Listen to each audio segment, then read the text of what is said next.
Hello everyone, welcome to my channel or welcome back to my channel. My name is Num Solid, and normally here we discuss books that I've read throughout the week, but today we're going to do things a little bit different. We're going to be reading and reacting to Reddit posts, so let's get into it.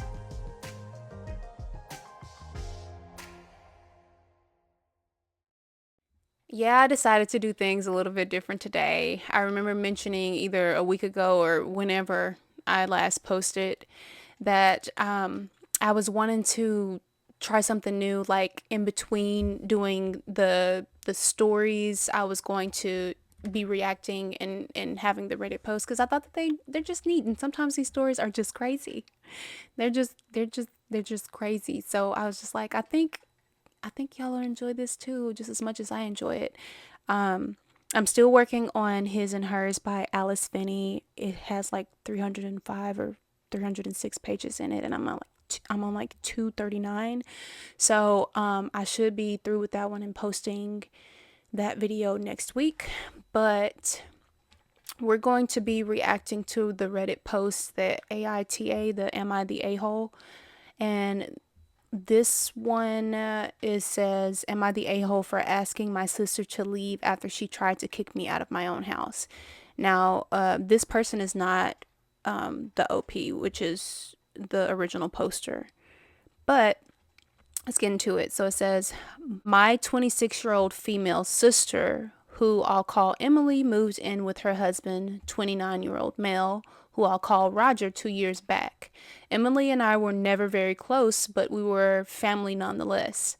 Recently, they decided to get their house renovated, and because it's been quite disastrous at their place, they asked if they could move in with me last week. I was a little shocked because we haven't spoken in a while, but I said it would be fine with me. Emily wanted to have a talk. She asked if her and Roger could have the place to themselves on Christmas Day and Christmas Eve. I asked where she thinks I can go. Her response, I don't know, get a motel. She continued to tell me how I can afford a couple of days in a motel. It won't kill me. Is this my house that you staying in, or is it yours? I'm not the one having the renovations. But anyways, so she told me it's nothing against me. It's just that they have their own traditions and like to spend the holiday together. They chose to get their house renovated during this time, knowing it would interfere with their Christmas traditions. So I asked them to leave. I can't put my life on hold and move out because they want to spend the holiday with each other. They won't be homeless. My parents took them in, but they called me absolutely infuriated because I refused to let them stay and wouldn't let them enjoy the holiday after all the trouble they went through with the renovations. Am I the a-hole? Edit. Thank you for the awards and support. I keep seeing the "how could you be an a-hole" comment. I understand it, but my entire family did turn against me. That sort of thing messes with your head. Thank you nonetheless for all of your help. I haven't even got to the update yet, but everybody has decided that they are not the a-hole. First off, you asked me to move into my house temporarily. My house temporarily. You don't pay any bills here. You're staying, I'm guessing, rent free. They didn't say anything about whether or not it was any bills that was being paid by the sister and her husband. But you're moving into my house and you just thinking that I'm just gonna be like, oh, y'all want to spend the holidays together in my house without me here, so let me just go get a motel for a couple of days? Hell no. To no. To no, no. What is wrong with you? You can't possibly think that that's just okay, especially when this is not your house. This is hard for people to understand, and this, I almost exploded. This It's hard for people to understand that when it's not yours, it's somebody else's things. You do not dictate what happens with those things. So you need to just cool it. But anyways, here's the update. It says, "It has been a few months since my last post and a lot has changed. After Christmas, my sister called me to apologize after what she had said." I bet she did. She should have apologized way quicker than that. But anyways, so after Christmas, my sister, she called to apologize for what she had said and told me she had been dealing with a lot of issues at the time and she didn't mean what she said. I felt sorry for her. I really did. So I told her, all was okay and that she and Roger are forgiven. Fast forward a month, and Emily and Roger are getting separated. Oh, I don't know their business, but I know that financial problems were a big part of it. She had asked to stay with me again, and I feel sorry for her. I said, okay. Oh, this is just. If y'all was having financial problems, why y'all getting renovations? That doesn't. It doesn't make sense. Okay, they're separating. The first day she came to stay with me was great. We got along well, ordered takeout, and watched a movie together, something we hadn't done since we were very young. Keep in mind that my house has 3 bedrooms. One belongs to me, one is a guest bedroom, and one is just a pretty much empty room. I decided to furnish the smaller guest room instead of the bigger one as I keep my violin and other instruments in there. She was staying in my guest bedroom, a very small space with just a bed and a nightstand. It was a downgrade from her living space, but she didn't seem to mind. She better not mind. Beggars cannot be choosers. About 2 nights after she came, she asked if there's any way she could switch the rooms. Keep in mind that I had no idea how long she was planning on staying, so I didn't think it was a big idea. The room has a comfortable bed and a nightstand with some drawers. It's not permanent, so I told her, no. This was when the bigger problem started. She began to leave her. I'm getting pissed off reading this. She began to leave her dirty clothes and dishes all over the floor. She'd stained a quilt that a close friend of mine had made for me with food. I asked her to please keep my rooms tidy, and she started to break down crying. She told me she was feeling very down and that she is sorry. I understand this sort of thing, but I still asked her to keep tidy as she was living here for free. She kept doing it. However, I asked her to leave again to stay with my parents. Dick move? Question mark. Maybe, but the room was dirty and smelled disgusting. A few of my friends said I'm too harsh with her, but I had really tried to get along with her. But we just don't work. She didn't give my parents her sob story this time, though, so there were no more fights with my parents. Fast forward again to last week. My sister gives me a call and apologizes. She told me that she knows we can never be friends, but she hopes we can be civil. I said, absolutely. I want to take a moment to thank all of the people who took time to respond to me. You guys helped me get through Christmas 2020.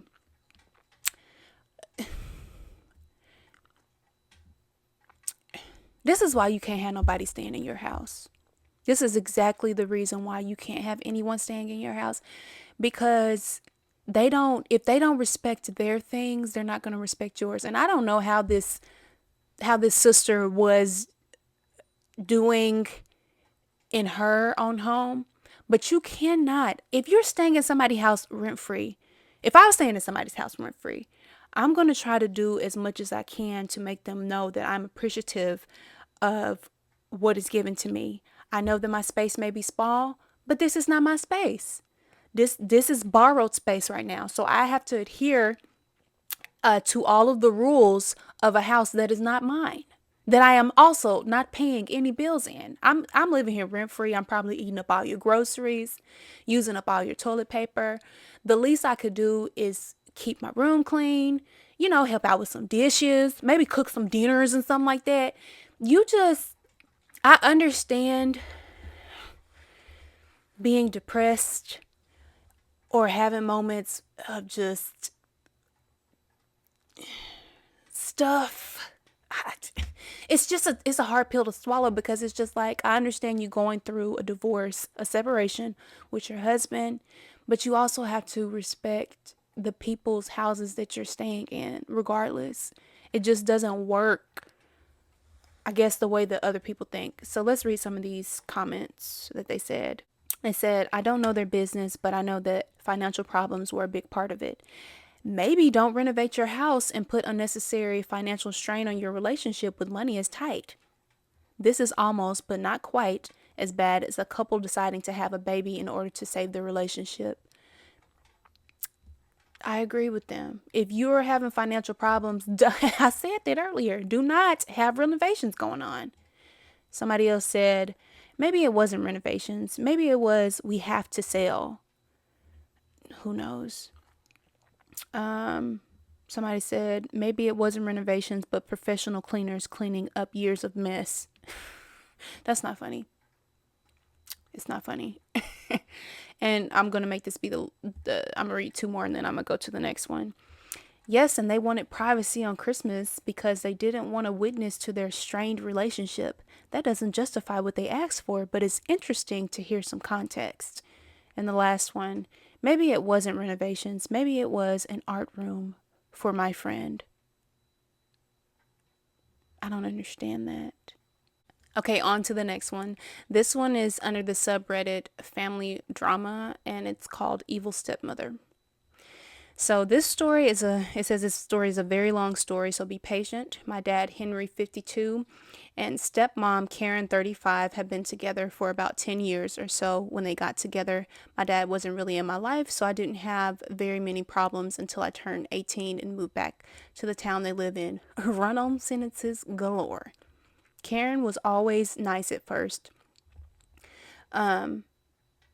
But then about a year in, I started finding out she was running around saying I'm not my father's kid. Heffa. He has had multiple opportunities to have a DNA test done and he has always denied it because he knows I'm his child. We look so much alike. All of his kids look alike, two except one. After I found that out, I confronted her and that led to her blocking me and starting fights with my dad. I wonder if she has any kids with him and if this is like a jealousy thing or something.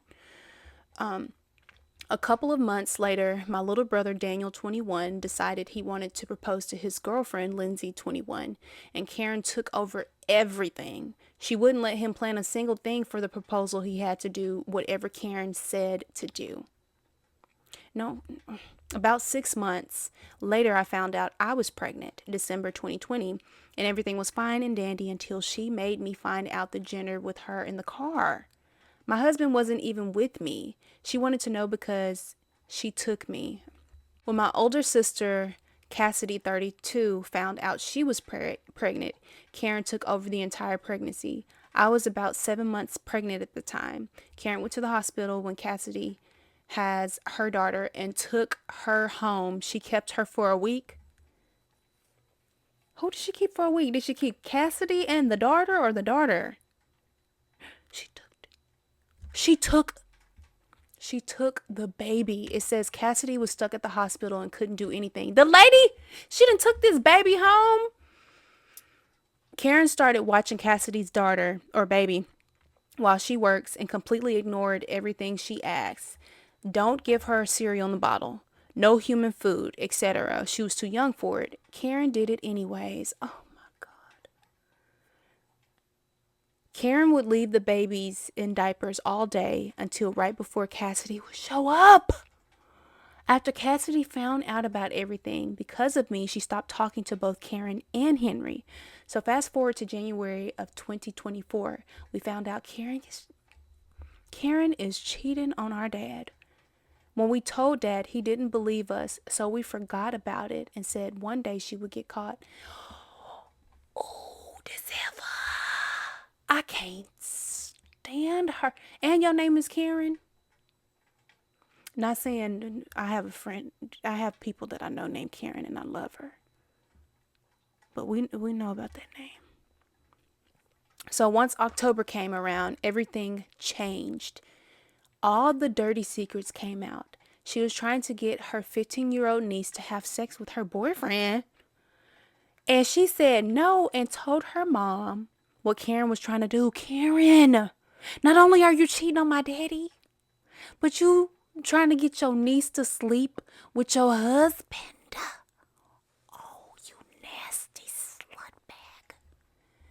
Okay, so her mom, meaning Karen's niece's mom, then confronted Karen while having proof and she denied it all, like she always does. So the 15-year-old niece went and showed Dad proof of Karen cheating. Karen has been taking her and my little sister, Autumn, who's age 10, to her boyfriend's house, girl. Do you not know? It doesn't matter if they're kids. Don't involve them in your dirty work. You're putting them in an uncomfortable position. This is so disrespectful. But anyways, once Dad saw the evidence, he said he wanted a divorce but had to wait. After some time, I found out that Karen filed for a divorce and forged my dad's signature. She was asking for everything. Luckily, she never turned the papers in since they were left in her stepsister's car. Okay, we then found out she wasn't paying rent with the money Dad was giving her. She was keeping it to get her boyfriend into an apartment. So my dad obviously took her off the bank account, but somehow found a way to get she somehow found a way to get into his new account. She always finds a way into everything. Now my stepmom got into a car wreck on accident with my little sister Autumn. Both of them have a broken leg and broken arm. I don't think it's an accident. Let me stop. Anytime we try and ask about Autumn, she changes the subject. If it's not about her, she won't talk about it. My little sister had to get a metal bar in her leg, and Karen is just brushing it off. She made my dad reschedule her follow-up because she couldn't go. She had surgery too. Medical negligence. Question mark. My sister is also extremely overweight, and the doctor said if she doesn't go on a diet to lose weight, she might not make it past 18. Dang! How big is your sister? Karen is refusing to oh my god. Okay, Karen is refusing to out her on a diet. I think it's let her on a diet. I don't know. She claims she is healthy. She is 200 pounds at 10. That's more than I weigh. 200 pounds at 10. That baby. That's child abuse if you letting your baby get that big. Because there has to be nothing else that you're doing except for just letting her eat and eat and eat and eat and eat. And not play around like a kid needs to play around. Then it says, I also just found out that she has been making my sister take explicit photos of her to send to the guy she's cheating with. Are you kidding me? A 10-year-old? She also never takes my sister to school, but my little brother James, 9, has to go every day. They have called truancy on her for my sister and nothing. I guess she's saying and nothing is happening. Anytime my dad tries to say anything, it's always a fight. She started blocking us, 3 older kids that aren't hers, on his phone, so we couldn't contact him. I tried to call him yesterday and he didn't answer, so I called her and asked where he was, and she said he's in the bathroom. I asked nicely to have him call me, and she said, what is it in regards to? Me beating you into... You know what? Well, that's none of your DAM's business. It's between me and my father. There's plenty more she has done, but this is some of the stuff that caused the biggest fights. Is she evil or am I tripping? To me, she is a self-absorbed narcissist. Where is Child Protective Services? Where are they? It's clear that child neglect is happening. Child abuse is happening. There should be no reason why you should be taking pictures of a child and sending it to another adult. Sexually explicit. She needs to go to jail. Okay, here's the first comment. It says, why don't you call CPS and tell the police what she's doing with your sister? That's child abuse, and her boyfriend is a freaking pedophile. And why? I understand that the dad is like filing for divorce and stuff like that and trying to seek custody. I hope he's trying to seek custody. Why are you still in the house with her? And why is that baby still in the house with her? It's just, there's so many questions that I have that are not being answered. That one was awful. Oh, sheesh. Okay, I think this one will be our final one. This one is under the subreddit True Off My Chest. Maybe it's Truth Off My Chest. I don't know. But it's named, I'm relieved that my wife passed away. You better not say that about me if you was my husband. I will wake up and haunt you and probably try to kill you. But he says, my wife's health has been slowly and not too steadily declining. I'm sorry, that's not funny. Not too steadily declining for the last 2 decades. We found out at the start of the year that she had probably had MS for most of those 20 years, previously undiagnosed. Dang, that means she's been in some pain. By the end, she was wheelchair bound, barely able to stand at all, and required constant assistance. That's so sad. And she refused to cooperate with the physical therapists and nurses who were trying to help her.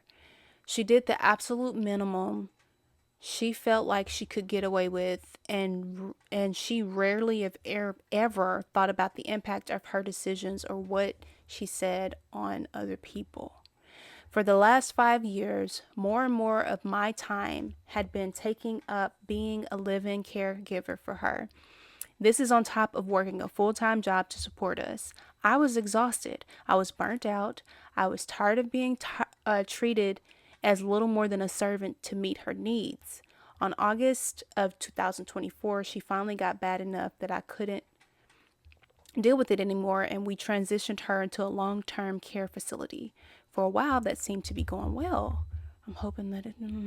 But then in early November, she got a cough, and it kept getting worse.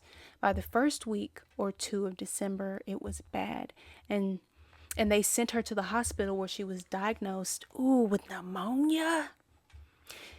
It's bad, and basically told that they strongly advised she be put on a ventilator. She reluctantly agreed, and she never woke up. Her condition continued to get worse and worse despite the best they could do, and on the 19th, she passed away, the 19th of December. I was devastated. We were married for 25 years, and I loved her. But, it's not funny. I'm also relieved, both for myself and for her. For her, because she had been more and more miserable over the years as her capabilities faded and she felt worse and worse. She wasn't happy. For myself, because as much as I loved her, I had lost myself. My entire existence had been dedicated to her for years. I had no hobbies to speak of. I had no ability to go out and do things away from the house. I had no energy. And now I have time again. I can do things like go on a hike in the mountains all day without worrying about whether she's fallen in the bathtub and hit her head. I can spend time working on my hobbies. I have a budget that I have full control of again, and can spend money without having to fight with someone who wants to spend money just because it exists. I can go to the gym and work out on my own and work on my own health, which had definitely suffered over the past 10 years. So, yes, I'm relieved that my wife passed away. I feel guilty about that sometimes, but not that guilty. Ew. This one is kind of like a tough pill to swallow because it's like bittersweet. And not bittersweet, but it's sad because you could tell that he really loved his wife. He wanted the best for her, and he wanted her, I guess, to try to get better. But she almost got to this point where she just gave up on life, and she just didn't want to do anything to try to, like, I don't know, alleviate that pain. Going through the physical therapy probably would have helped with some things.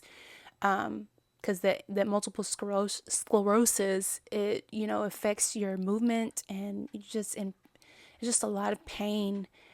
So I feel bad for her. I mean, it's either way it goes, it's sad. It's a sad situation to be in. Nobody would want to be in this situation, but I can understand being like, I'm glad that she's in a better place because she doesn't have to suffer anymore, and have that burden on her. I didn't know that you just. He was saying that she was just trying to spend money just to spend money. She probably was trying to live her best life before she died. But it seems like he probably didn't have any time to like dedicate to himself because he was working, and when he wasn't working, he was trying to help her. So I mean, it's sad and it's tough to deal with, but I don't know. One of the comments says, "You did more than enough, more than a lot of people in this position could actually. You faithfully upheld your vows to the end. Much respect and admiration to you, sir. You have earned your spot in whatever afterlife you believe in. You have also earned your freedom in this life. Hopefully, you're healthy and have years ahead of you still. Good luck." Another one says, "Thank you." Oh, no, he said that. OP said that. He said, "Thank you. And yeah, I luckily still have most of my health.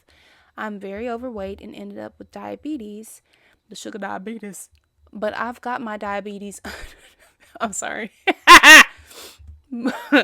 But I've got my diabetes under good control, and I'm going to the gym and working out with a personal trainer. I suspect if I had continued as I was much longer, I would have started to slide down a dangerous slope very quickly, but I have hopefully caught it in time and can undo most of the damage.